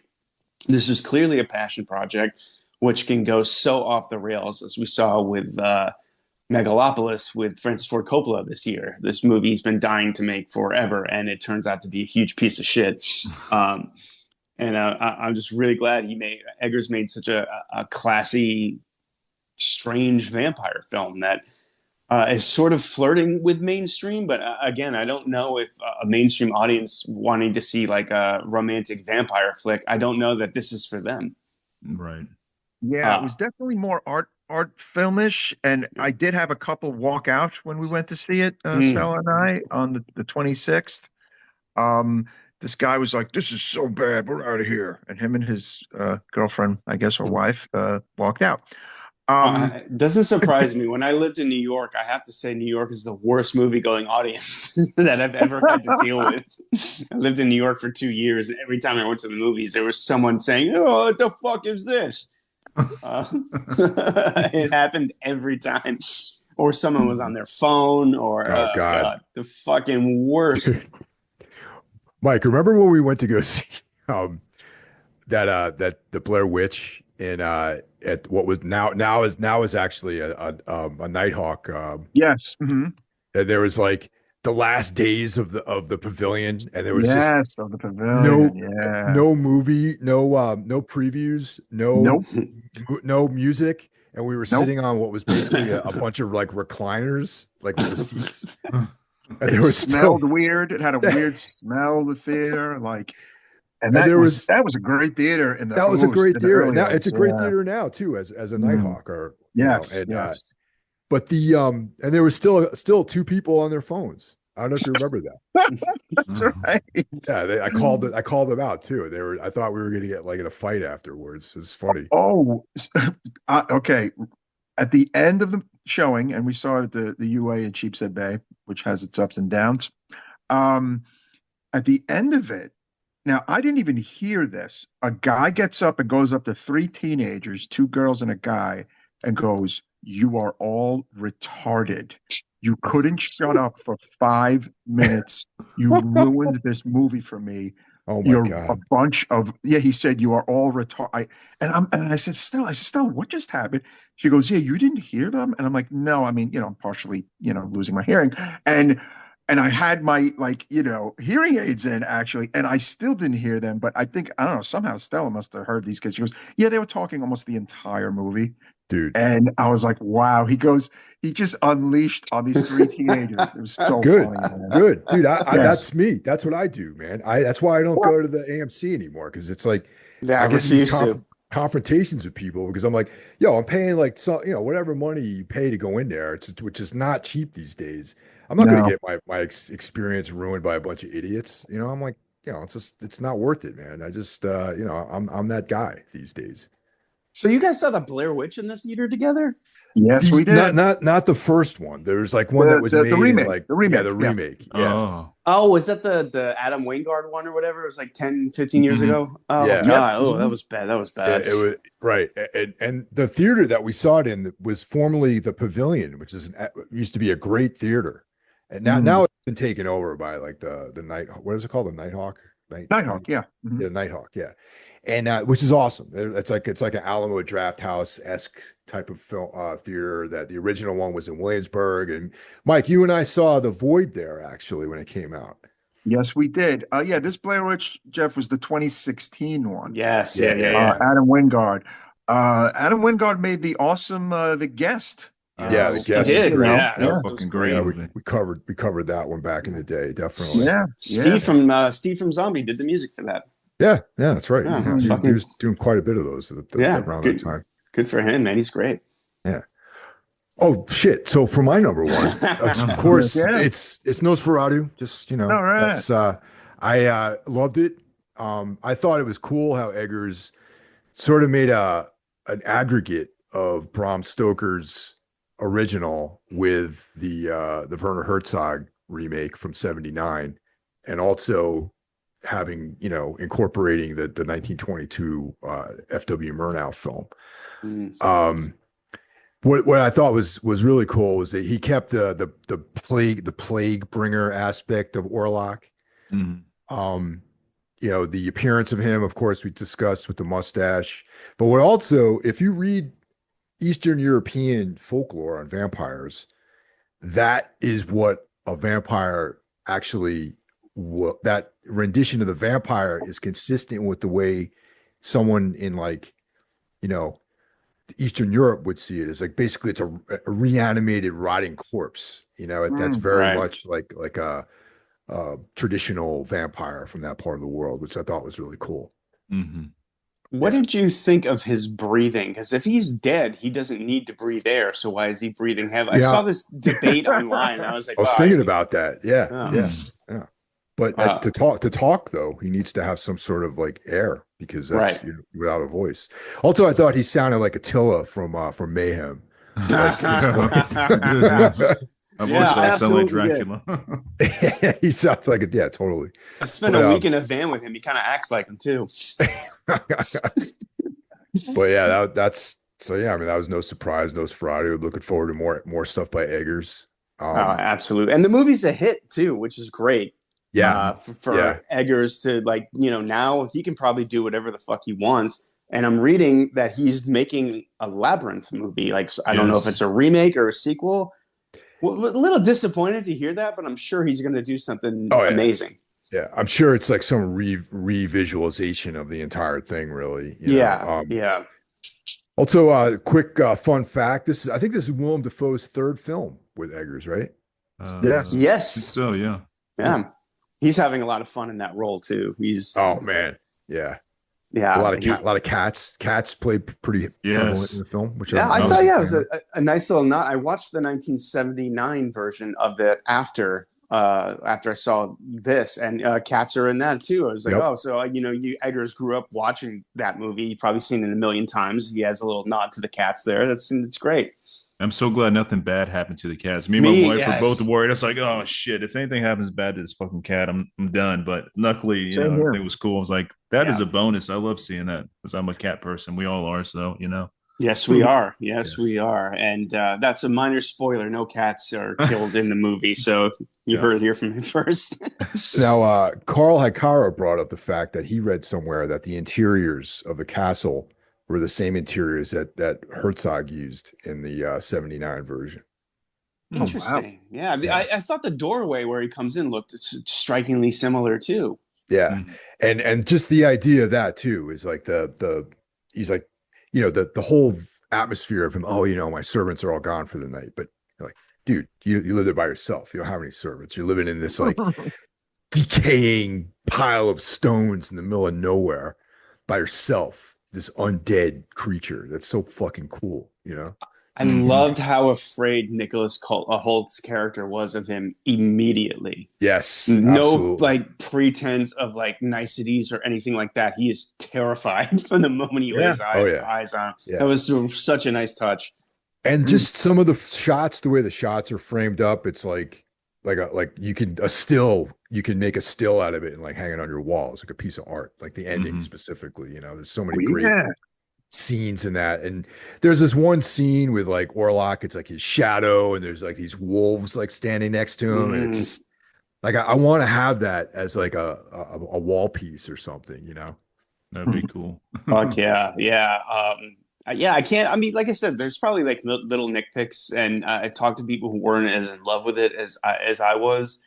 I thought the stuff with the Johnny Depp's daughter there, I'm sorry, Lily Rose Depp, Yeah. was Yeah. probably like the least interesting part of the movie. It could have just been all about the Count and Nicholas Holt's character. But I mean, again, minor nitpick. All that stuff was fine. It just wasn't quite as interesting as the stuff in the castle. But I I mean, actually thought that the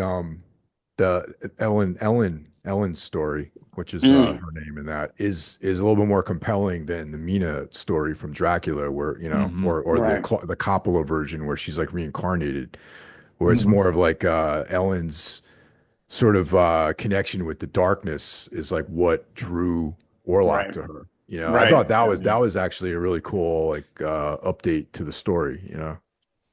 I agree with that. Yeah. I don't feel like the film ground to a halt when it cut back to her story. Just to me, I just wanted more of the Yeah. vampire stuff. Again, I'm not saying it was bad, just little minor like things I noticed or things I've heard people say that they didn't like about the film. But I mean, what a year 2024 Oh, yeah. was. Is there anything you guys want to mention that you saw that you didn't like? I know I bring this up every year. I'm a negative fucking Nelly over here. Anything you saw this year besides that awful movie you picked for your number two, Strange Darling, that came out this year? That you Now I'm dying on that hill. I think it's a great movie. Sorry. Yeah. I get dying it. on it. Anything you guys Um, saw that just we were like, no? Anything? I gotta think Yeah, about for it. me, I would say Cuckoo I didn't like. I was kind of looking Yeah. forward to seeing Yeah. that. I didn't enjoy that one. I did not like Strange Darling. That one was something I was looking forward to seeing when I started hearing about it. I just wasn't into it. Oh, I got one. I got one for you guys. It's on Shutter right now. Out Comes the Wolves was fucking horrible. Have Oh, y'all wow. seen that? No, Yeah, it is so bad. It's really bad. I'll It's avoid it garb- then. Yeah, well, it looks good, but it's a horror garbage. movie. You name a horror movie after a Rancid record. What are you going to get? I mean, a rancid movie. a Rancid movie. Cuckoo, enjoyed it. Gotta say, enjoyed Cuckoo.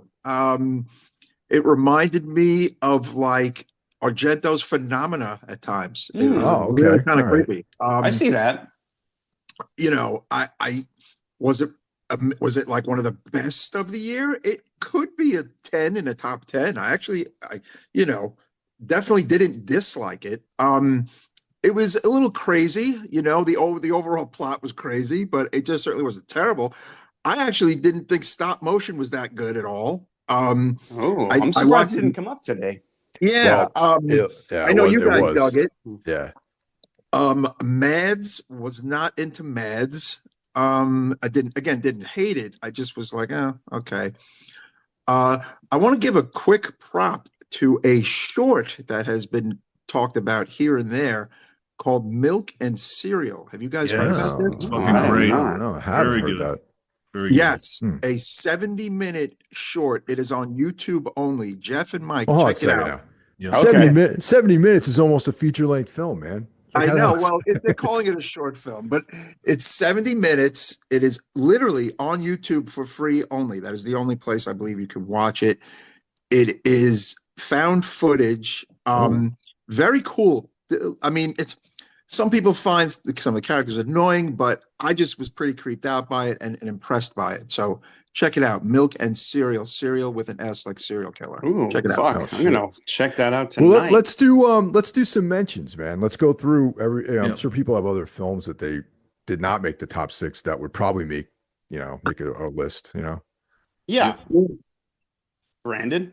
Yeah, let's you go want- through yeah. do the same order. Yeah. Okay. All right. Before I get into this list, I gotta say one more worst movie of the year that I forgot to mention. I should have mentioned. This is a warning for anybody listening about watching the Crow remake. Stay Oh, away from that as dude. far as you can. 0 out of 10. It's not even in the ratings. It's so bad. Worst thing ever man. made. Yeah. Don't quite agree, but don't quite disagree either. It was pretty bad. I didn't see it at all. Man. I'm not even acknowledging the existence. Don't bother. Don't do it to yourself. But I do have some honorable mentions here. Speaking of Nosferatu, you were mentioning, Mike, about the like the Eastern, the European history of like the vampire being like an undead thing. Yeah. There's a movie called the Vorderlack that came out, which is on Amazon Prime, and this one's cool. This is a slow burn period piece, and the way they did the Vorderlack in this, he's actually a puppet. And he is creepy as hell, man. Like, yeah, this is totally up your alley, man. I gotta see that, man. And that's on well, you gotta rent it now. It was free, but it's like $2 and it's well worth it. It's really good. Definitely recommend that one. Let's see my other ones here. Also Breathing In, which is a Screenbox exclusive. It's another period piece that deals with like witches and stuff, and it is super dark and pretty fucked up, and it's called Breathing In. I don't know if y'all heard of that one. No, I haven't heard of either one of those, and they sound great. Yeah, Breathing In is a slow burn, just like really dark period piece with some really cool witch stuff, and really dug that one a lot. And that's on Screenbox right now. I think it just came out like 2 months ago or so, but check that one out. Also, I really dug Oddity. That's on my honorable mentions. I thought Oddity was really cool. My wife really dug it. She dug it more than I did, but I liked it a lot. Another one that I recently saw was Red Rooms. Have y'all seen Red Rooms? No. Nope, not even heard of it. Red Rooms is a awesome Canadian horror film. Horror, like, there's no monsters, none of that stuff. It's more in line with like I don't know, like some it's like maybe some True Detective-ish type stuff, and like more like crime horror. But it deals with like these things called red rooms, which are like sick. They're probably real. People don't know, they're like on the dark web and stuff. It's where you pay to like see people die and all this stuff. But they never show any of that kind of graphic stuff. It's all about the atmosphere and like the twist that's involved in this and stuff. And it's just like really high tension, but don't expect a whole bunch of action. It's a slow burn, like a lot of atmosphere. Really, really cool. It's called Red Rooms. And I think that's on Amazon Prime now too. Can't remember where I watched that, but it might be somewhere streaming. So definitely want to check that out. Yeah, Red Rooms is really cool. That'd probably make my top 10 list. Is that good? What was the witch one again? What was the name of that one? Breathing In. All right, cool. Just writing these down. Me too. Yeah, Breathing In was really cool. And the Volderlack or whatever, that's one you want to put on your list. I mean, that works perfectly with like a double feature with Nosferatu. Like, hell yeah. Oh yeah. That's some honorable mentions for me.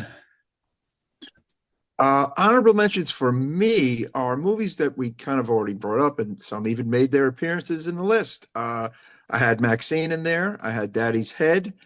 I had Cuckoo, and I had the Milk and Cereal YouTube film. Again, very, kind of different found footage thing.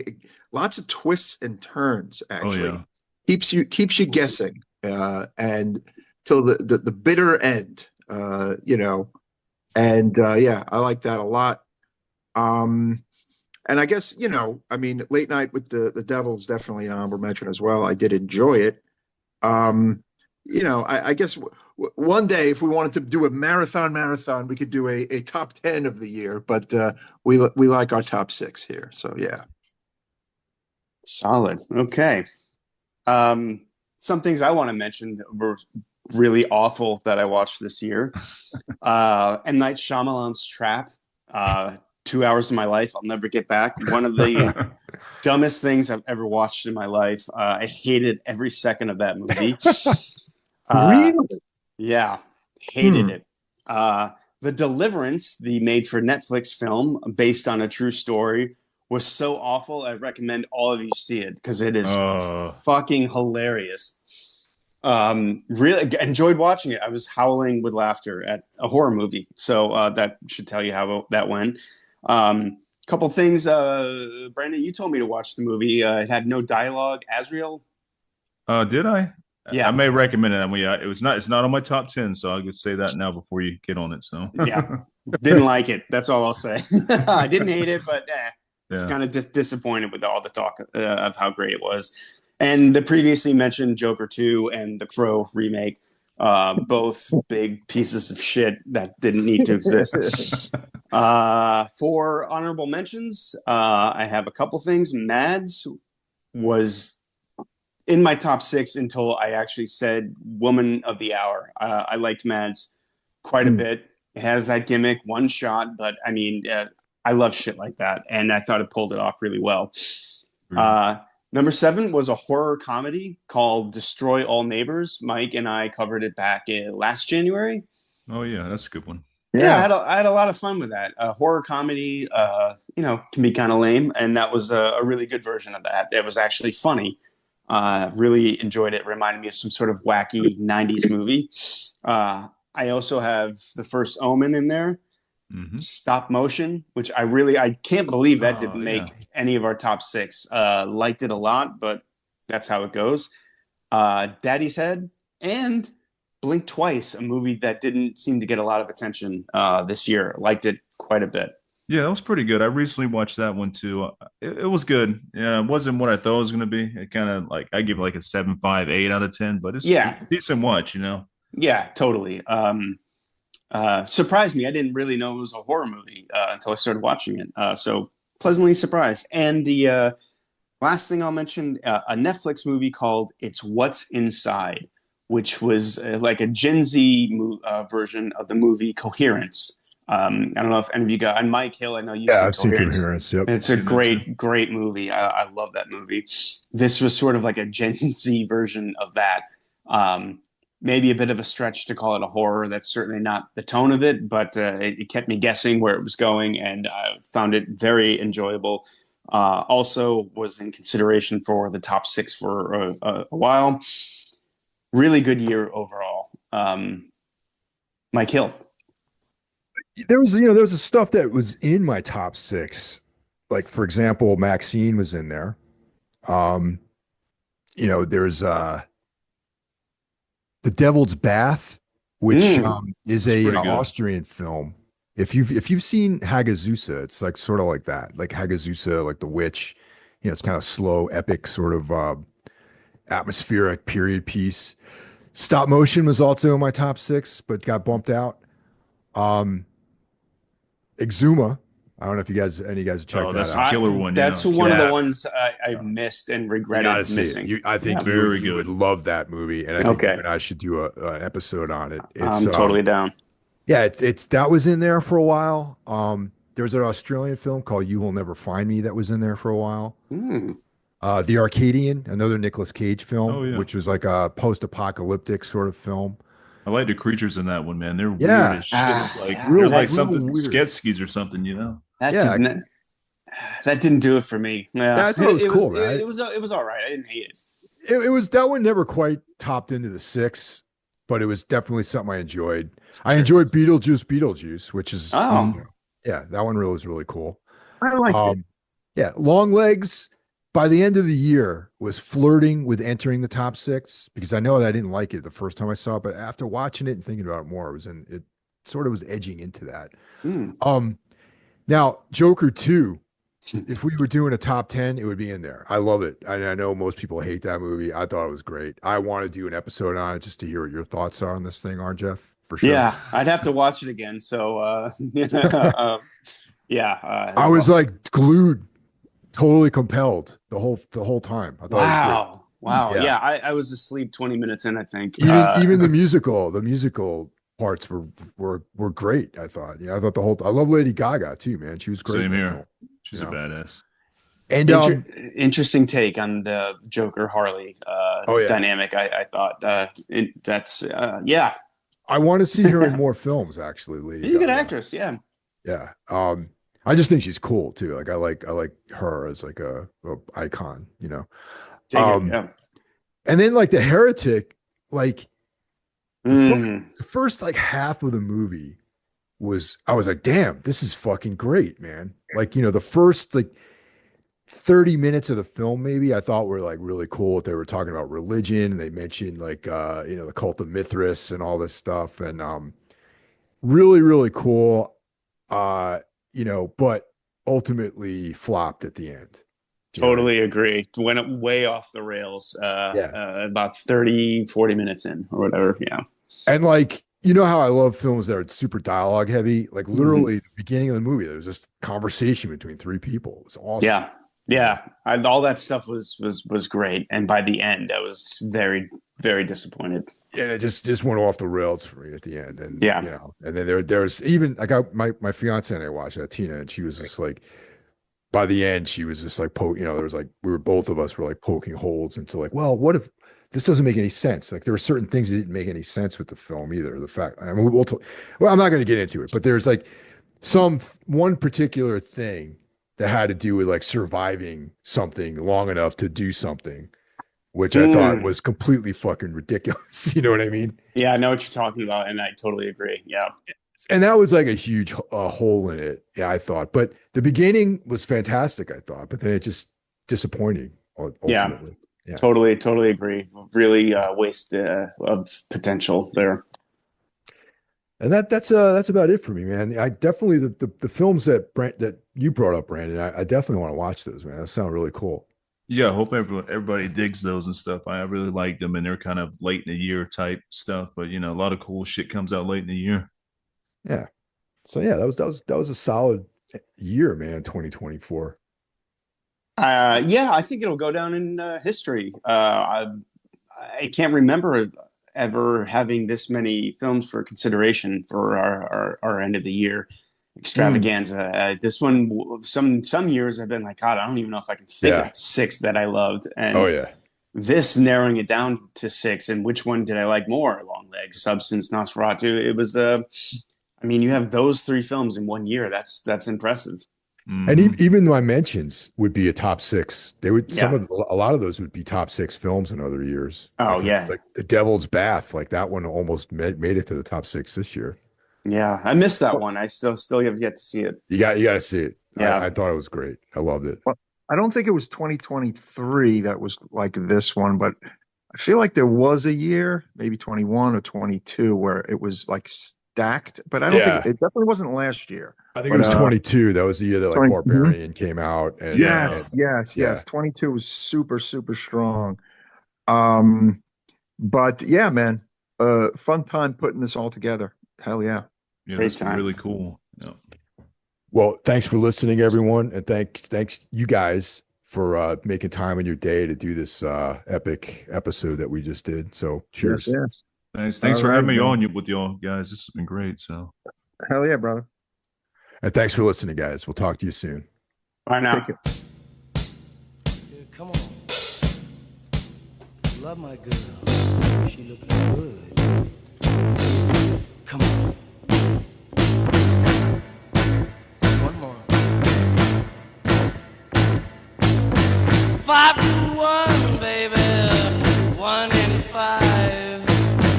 No one here gets out alive now. You get yours, baby. I'll get mine. Gonna make it, baby, if we try.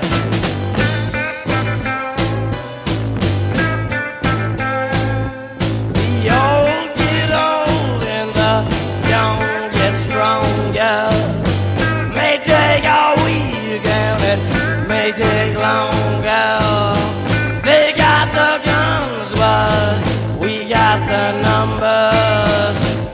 gonna win. Yeah, we're taking over. Come on!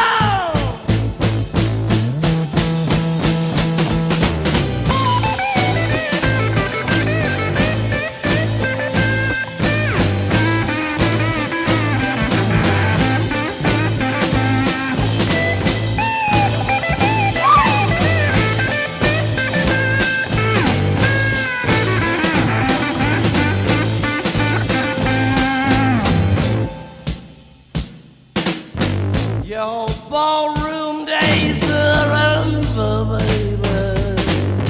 Night is drawing near. Shadows of the evening crawl across the years. You walk across the floor with a flower in your hand, trying to tell me no one understands. Trading your hours for a handful of dimes. Gonna make it, baby, in our prime. Come together one more time. Get together one more time. Together one more time. Get together. Get together one more time. Get together one more time. Get together one more time.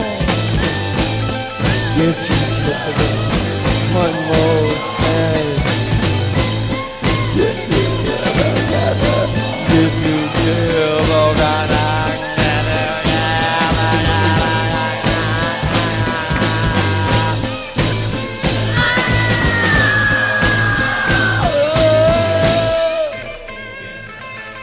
Hey, come on, honey. Go along home and wait for me, baby. I'll be there in just a little while. You see, I gotta go out in this car with these people.